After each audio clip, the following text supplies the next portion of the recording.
Good morning, guys. I'm Chris, and welcome back to this Sunday's episode of Rift Amps. Just fired up one of the 1 watt 1-800 heads, and it's doing exactly what I want it to do. I'm really happy with this. So I've got it on the bench, running on into the scope. 2.8 volts output clean. That's a typical output sine wave for a British style amplifier. Into 8 ohms, 2.8 squared, divided by 8 ohms, 1 watt. Bang on, perfect. Really happy with that. I'll do some sound samples when they're all done and dusted so you can hear them. I have been playing it. It's quite fun. It's really quite fun. It's really got that classic, late 70s, early 80s 800 sound with the harmonics and all that thing. Being a 1 watt amp, it doesn't quite have the bottom end thump of the bigger amps, but of course it doesn't. It's only 1 watt, but it still has the character of it, just not the sound pressure punch, as you might describe it. So, but it's really, really cool, really interesting. So I've currently got the master on full, and I've advanced the gain control. You can see it overdrives exactly like those amps do. I couldn't be happier with this. It's got a lot of gain on tap, so it's really fun to play. And it cleans up really nicely with your volume control on the guitar as well.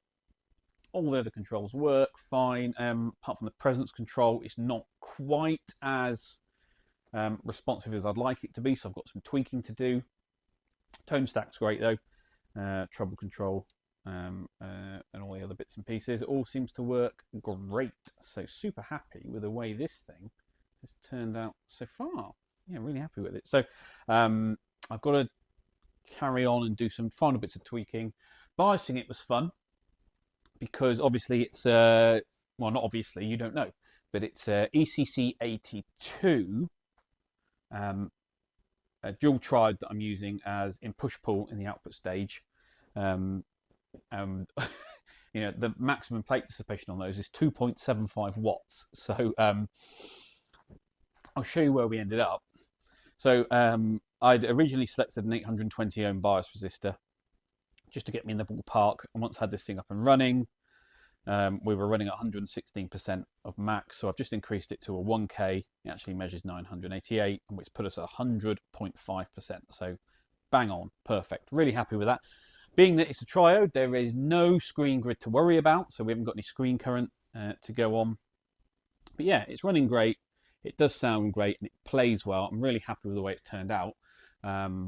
So I've just got a couple more final little tweaks to do just to make sure it's exactly where I want it to be, and it does the things it should do and doesn't do the things that it shouldn't do. That all makes sense. But yeah, really, really interesting. Mystery box time. It's definitely not a guitar amplifier, or at least I don't think it is, because it's quite a small box, but I genuinely have no idea what this is. I know I say that all the time, and then we find a note inside from a conversation that I've forgotten about, but I don't know what this is. I don't know. I've looked up the sender's address, don't recognise it. Always really interesting. So what could be inside this box? Just making sure I haven't revealed the customer's address. No, we're fine.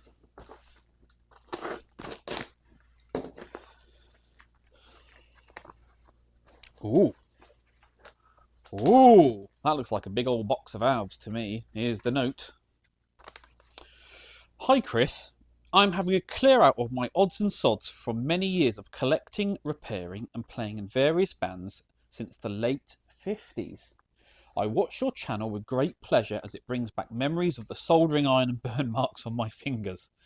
My AVO meter and valve scope long gone, I have for you a complete compu bias, which I think is really great, and tons of tubes, new and unused, but tested.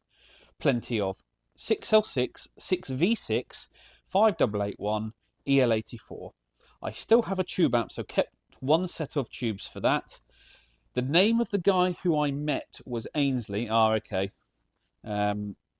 They had some fun with my burst and gold top. Ah, Ainsley and James. Locked in a vault now as can't keep them at home due to insurance. I was a session player in the early 60s, pre-Beatles. Enjoy these and keep up the good work. Wow. Wow. Okay, so should we have a look? Can you see? Can you all see everything? Yes, you can. So where do we start? Where do we start with all of this? This is a big old box of valves, look. And he says he's tested them all.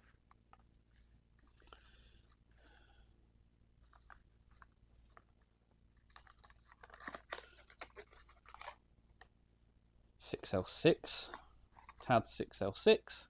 Can you see? Well, this is very kind of you, Clive. I do appreciate this. More of them. God, there's tons in here, look. Absolutely tons. Are these all? I'm going to have to go through and sort these out and see what they are. Wow. Just wow. Some Sovtech.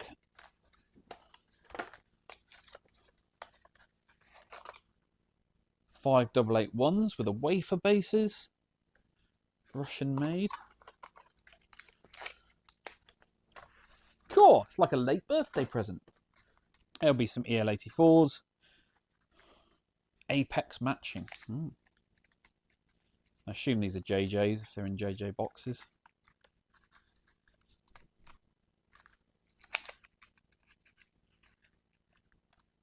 Yeah, JJ EL84s. God, I've got loads here.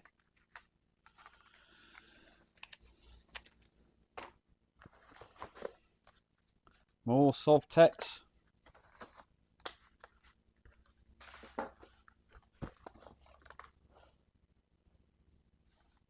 Looks to be a quad of TAD 6v6s.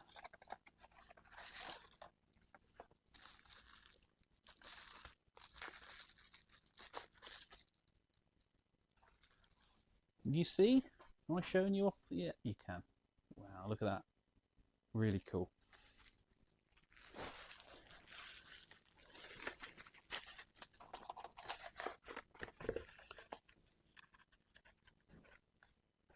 What else? Looks like another quad of 6L6s. Well, the boxes say 6L6s, and they are, again, TADs. Fantastic.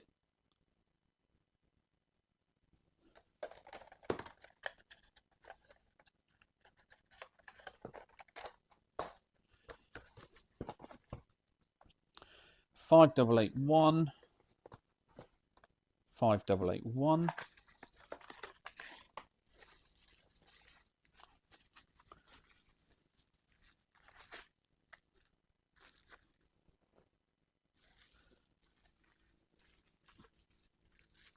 Looks like we've got a pair of those.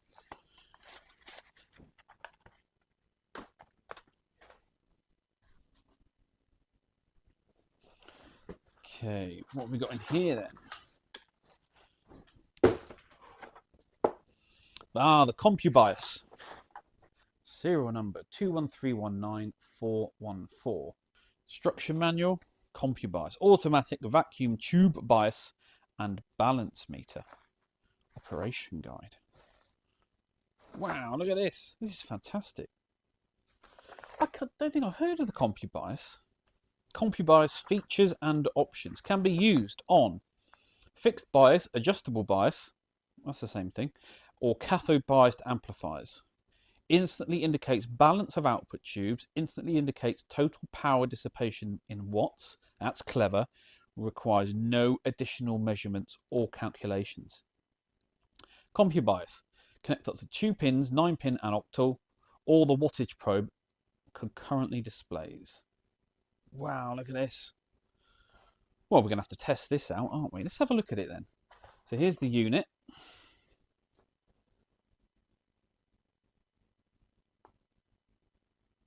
Some DIN connections for the sockets. So you don't connect this up to anything else. It displays everything on the display. That's fantastic. And it's just a single 9-volt battery. And here are the probes. CompuBias.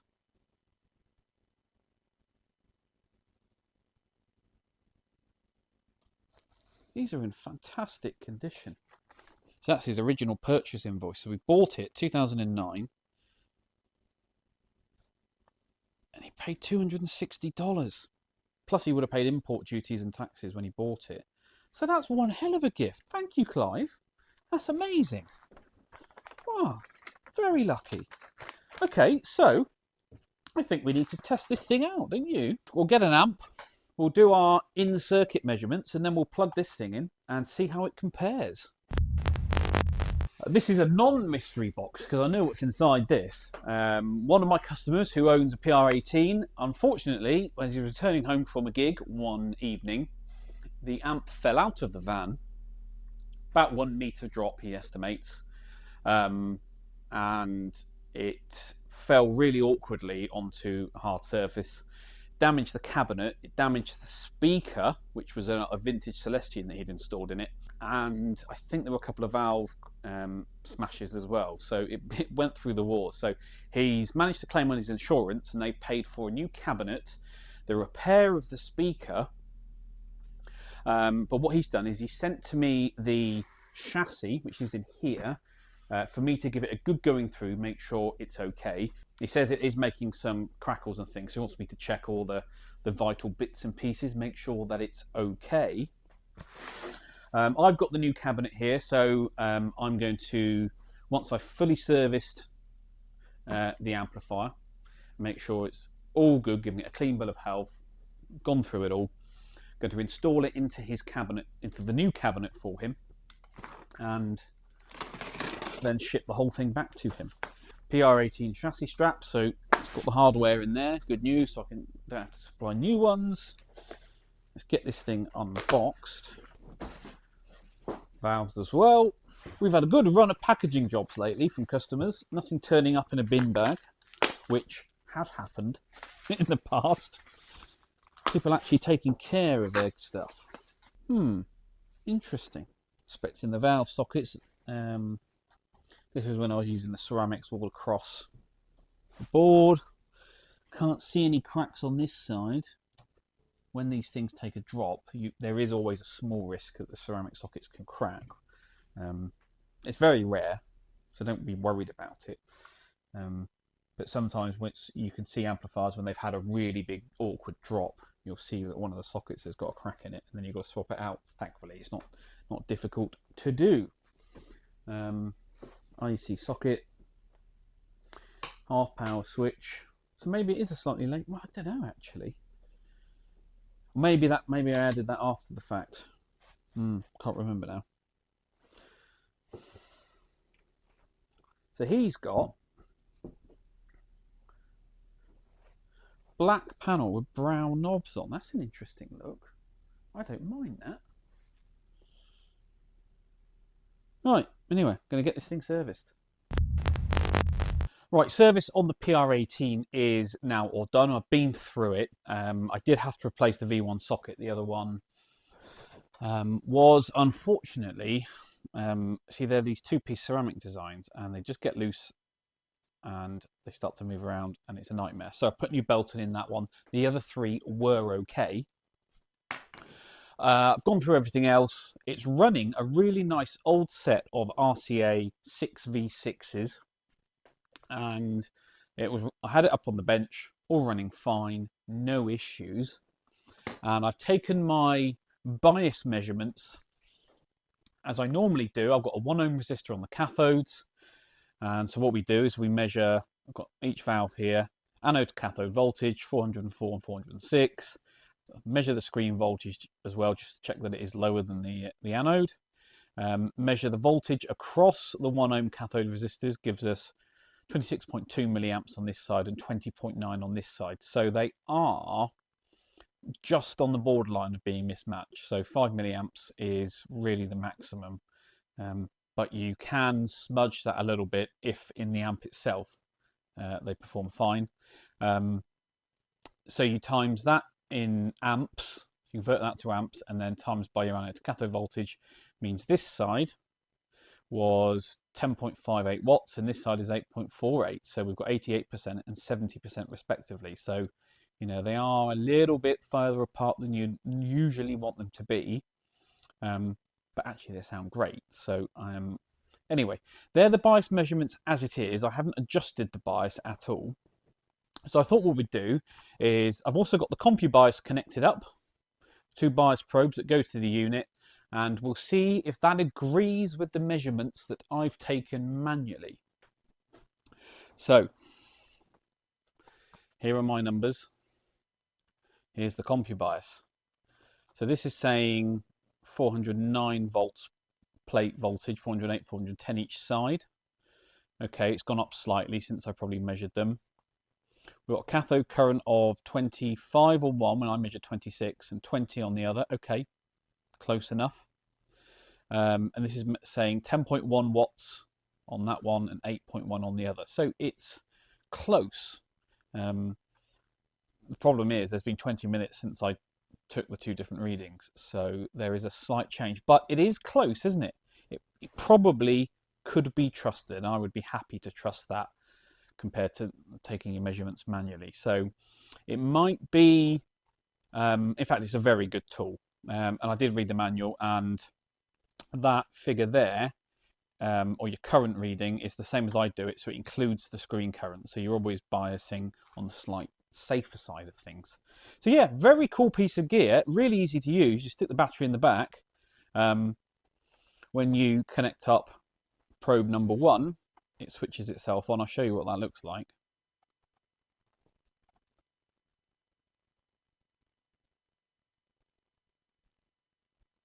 And it just gives you the numbers. Really interesting. And they do change live. So if I turn the amp off, you'll see all the numbers drop.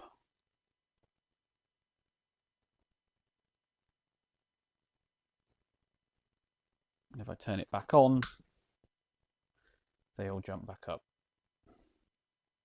Really cool, really interesting. And as it only runs on a 9-volt battery, it will really easy to run. So you could use this to monitor bias through burning periods. That would be a really cool tool for it. You obviously take it out on the road with you, check your bias when you're gigging and stuff like that if you need to. Obviously quite useful for matching valves in an amp as well, but you can only do 2 at a time. So for the smaller amps, it's fine. Apparently there is a wattage probe as well, which you can buy for this thing. And it will also help you measure the output power of the amplifier. I'm mightily impressed. I'll have to admit, I am mightily impressed about how accurate it is compared to my manual readings. And I bet if I go back and retake these now, whilst this is running, we may even get a closer result. But there we go, really cool. So, one happy PR18. I need to prep the cab, I need to fit the handle, drill it for the chassis and get that all installed. And then the customer can have this back. But I'm happy with the amp, it's all good, and I'm happy with this. Very nice of, I think it was Clive, to send it over, so thank you, Clive. Appreciate that with all the valves. I am going to use it in more videos because it's a great piece of kit. Very happy with that. Probably one of the best bias probes I've ever come across. Very cool. Useful. I mean, I always put 1 ohm resistors in my fixed bias amps. So, but if I get amps in for servicing that don't have them, this is much better as an all-in-one plug-and-play solution than some of the other probes that are out there. So yeah, very, very happy with that. No complaints, all good. The Hook, unfortunately, is back. What was that famous Doctor Hook song? Doctor Hook, you know, the band with the bongo players with the eye patch. What's that song? Kind of lonely girl. Would you like someone new to talk to? That one, yeah. Anyway, customer said, "Hi Chris, can I book some bench time for the Hook again? I started to get a very loud hum from the amplifier. I've swapped out the power tubes, the 6L6s, for a match set, and the hum has gone. So at best it will need the bias checked, but I'm not sure all is well with the amp, as it does not seem nearly as loud or toneful as it used to be. So a once over would be good. Okay, so this is the one that came in a couple of months back now, didn't it? And didn't get any support from Hook themselves. We ended up, it had a scratchy pot, didn't it? And some other bits and pieces that we got sorted. So, okay, back in.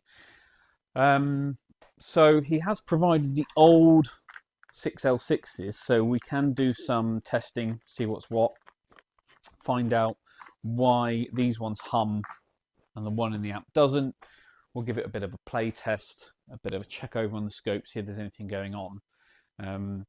But problem is, when the customer says it doesn't sound as good as it used to be, unless it's anything obvious, that can be a really difficult thing to diagnose because these aren't common amps. We don't really have a reference point for what they should sound like. So if there's nothing immediately obvious with it, it can be difficult to say, well, where is it missing? Is it bottom end? Is it top end? Is it sweetness? Is it bloom or sag? Or where is that? How do you? And that's the problem with amps like these. I know it's based on some kind of Fender, so I guess we just go through it and make our own decision. Does it sound bad? Does it sound reasonable? Is there anything immediately obvious with it? But it is tricky. It is tricky sometimes. Anyway, let's get the chassis out of the cabinet on the test bench. Do some basic idiot checks, as we always do. Maybe we'll use the CompuBias. God, what's that thing? Give a man a hammer and he'll use it to fix everything? Well, yeah, that's going to get used all the time now. We'll check the 6L6s that are in it. We'll plug the old ones back in, see what's going on. And look for any things that are burnt or immediately wrong. Just see if we can work out what's going on with the thing. Okay, on the bench, it's been fully warmed up now for about half an hour. And looking through, I can't see any burnt components or anything that looks odd. Yeah, it's fully warmed up. Anyway, we've got pretty matched output valves, 12.7 watts each. Now this is 6L6s, so according to this chart, that's roughly where you want them, but that's less than. No, sorry, yeah, 6L6 GCs, yeah. So we're quite a bit lower than their minimum range. So I mean that's less than 50% if they're 30 watters. So yeah, it's quite cool with these particular output valves in. Here's what I have found though, and this is the really weird thing. Let's look at the scope.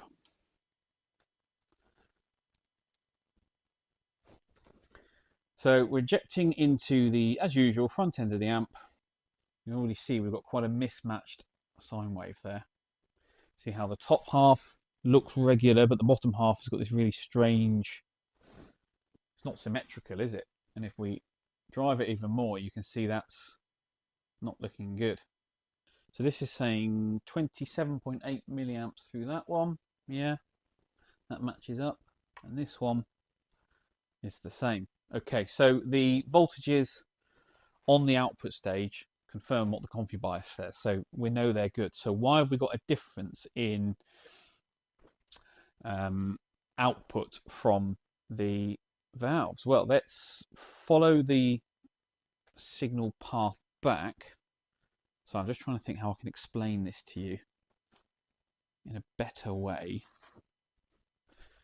So if I scope the input grid of one valve and I scope the input grid of the other valve, so there's already a discrepancy there. I don't know if you can see. So as I said, I'm scoping the input grids of the output valves. So if I set the yellow to 6 volt peak to peak, purple is 4.4, and you can see it does look slightly different. So I think the purple side, which is V6, is where our issue lies. Each output valve is not receiving a balanced signal from the phase inverter.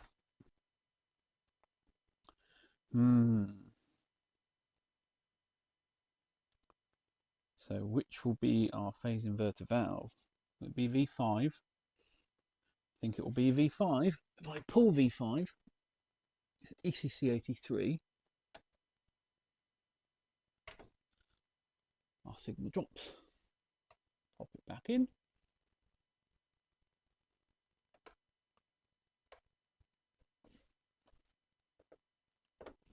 And it comes back. There's definitely something strange there, isn't there? So now yellow is 8 volts and purple is 6. So there's definitely a mismatch.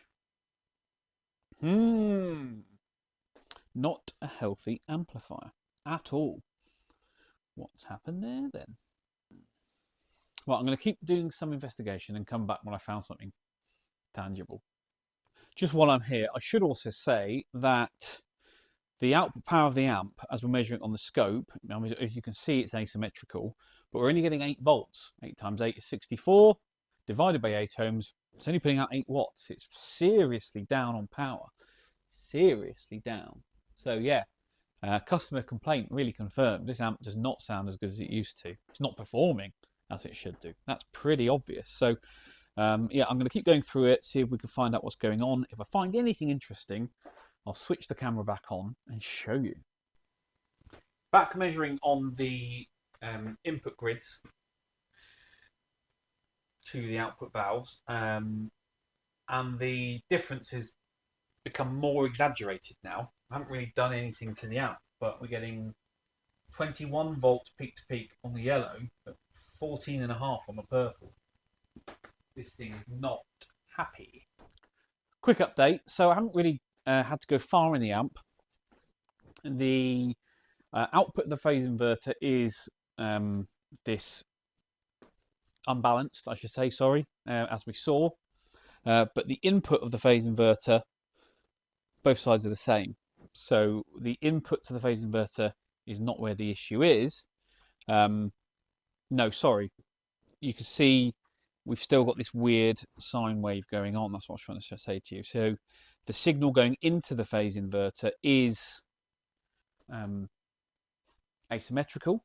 So the issue is before the phase inverter, but I confirm that the phase inverter isn't the issue. That's what I'm trying to say. The phase inverter is just doing its job and taking one signal, flipping it upside down. Unfortunately, the bit that's upside down is, yeah, strange. Right. We continue on. Okay, further progress. So I think I found it. Or at least I think I found the area in the amp where our issues be lying. All the way back to V1 is where I'm scoping. V1B. So this is what we've got. Yellow is the input to V1B, which is post tone stack. So if I adjust the tone stack, you can see it changes what's going on. Yep, sorry, that's where we are. But you can see, so yellow is going into V1B at the grid, and purple is what comes out. And you can see quite clearly you get that weird squaring off. So the issue is somewhere around V1. So is the issue simply that we've got a strange valve in V1? Possibly, or is there something going on? I wish I had a schematic for this amp. It would make this thing so much easier to work on. But I'll keep going, keep going. Right, I was getting nowhere signal tracing in this amp because there's too many weird PCB trace runs going on. Without a schematic, it's proven to be much more difficult than you would think it should be to diagnose this thing. So I decided I'd start drawing out my own schematic. So this is the first 2 gain stages that I've been working on. So I've got V1 done, and which includes the tone stack, all the way up until the master control. So you've got 1, 2, 3, 4, 5 controls here, and then we're working on V2 right now, which I've just been drawing out. So I've just started doing that. I'm going to draw it all up properly in a computer program. But I was just working on V2, writing everything down, checking components. It takes forever to do this, by the way. So anyway, this is something that I've seen across I hope you see, I've noticed, I should say, in this chassis before when it was in last time, in that we had this, and what I'd noticed is these 4 cathode bypass caps for V2 and V3, that one there, 2, 3 and 4, you can see it appears they're not soldered, right? Now, sometimes you do see that, and that's because they're actually soldered on the underside of the board, not the top side. And so it's not that unusual to find terminals that appear to be unsoldered when in fact they are. So you tend not to worry about it. Anyway, I was just working on this one. This is C15. It's the 4U7 on the cathode of V2B. This one here. And I was just looking at it, and as I was measuring it, it popped straight out. I went, oh, well, that one's not soldered. That's no good. While I'm here, should I check this one next door, C19? Not soldered in place. What about C22? Not soldered in place. Can we go 4 for 4 on C26? Yes, we can. What? It's been like that from the factory. That is unbelievable. So maybe I found the cause of the issue there, or as to why the customer's always been complaining of weird noises and stuff with this amp. But whilst I'm in here now, I'm going to carry on going through the amp, reverse engineering it, because, you know, if I'm going to keep working on this amp, I need a schematic. And yeah, if they won't supply me with one, despite my asking many, many times, I will draw my own and I'll publish it myself. No problem. So anyway, yeah, I'm going to go through. I'm going to resolder all those in place. That's unbelievable. Draw the schematic out properly, get it back on the test bench, see if the issues have now resolved themselves. If they haven't, at least I've now got a schematic to properly diagnose this thing with. But yeah, absolutely rubbish. Absolutely terrible. Not impressed one bit. Although, you know, also I'm not surprised. Right, it escalated quite a bit. So I did, in the end, pull the board, check some things out, confirm exactly what was going on the underside of the board. Some very strange approach into the way they've done this, but ultimately not bad. It's just very confusing. Anyway, so I've managed to draw out, obviously, the preamp, the reverb circuit, the non-side, the non-wet side, the dry side, we'll call it, and the phase inverter and all the bits. That's basically all I need. I have found, and I've looked back on the old video to try and confirm what was going on, but you can see that R25 was actually discoloured and got extremely hot. That's a dropping resistor in the power supply. Unfortunately, the pads came off when I removed it. Thankfully, the pads on the other side are okay, so, and they're the ones that matter, so that's not going to be a problem. I don't know what value it is. I've looked back on the old video and I can't confirm what that exact value is or should be. It looks like it's a 1K, but it measures 33K. So I'm just going to draw out, sorry, zoom you out, draw out the power supply, and then I can do some basic calculations and work out roughly what it should be. It's brown, black, brown? Is that 100 ohm then? Yeah. It measures 33K. Very interesting. Very bizarre. So yeah, I'm going to draw out the power supply. And then I can basically use Ohm's law to try and work out what roughly it should be. Okay, all back together. I've just put in, for the time being, a 1K 5 watt resistor into that position. Oh, you can't see it. There it is. Just to get this thing up and running, and it's running great. It's running really, really good. So master up full, advance the gain control, got the treble on 0, mid on full, bass on 0, reverb's off. You no longer have that really awful output sine wave. So at maximum power now, we're getting I'm going to be mean and call it 15.5 volts, not 16, into 8 ohms. Puts us around 30 watts, which I think was perfect. Absolutely perfect. So I'm just going to leave this burning in, do its soak test, make sure it's all okay. I'm quite happy with all the preamp voltages. So that resistor there was the dropper between, I'll show you here. So it's R25 is here. So it's between B plus 3 and B plus 4. B plus 4 feeds V2 and V3, and B plus 5 feeds V1, A and B. So it's after reverb and phase inverter, but before the preamp. So anyway, that's that. It's running great. Super happy. So it's going to get a couple of hours now, and hopefully there are no other issues. But yeah, so I think the issue was obviously that resistor had gone high, but also those 4 cathode bypass caps, they weren't soldered in, and I only realised that once I'd really got into it and drawn the schematic out. So there we go. Very, very interesting. Hopefully there's no more issues. I do need to reset the bias, make sure I'm happy with exactly where that all sits. But yeah, it runs great, sounds as it should do.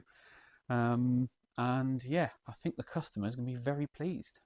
Well, that's it then, guys. Thank you very much for watching once again. As always, please give this video a thumbs up. All your comments and questions down below for next week's Q&A. Subscribe, hit the notification bell if you haven't already.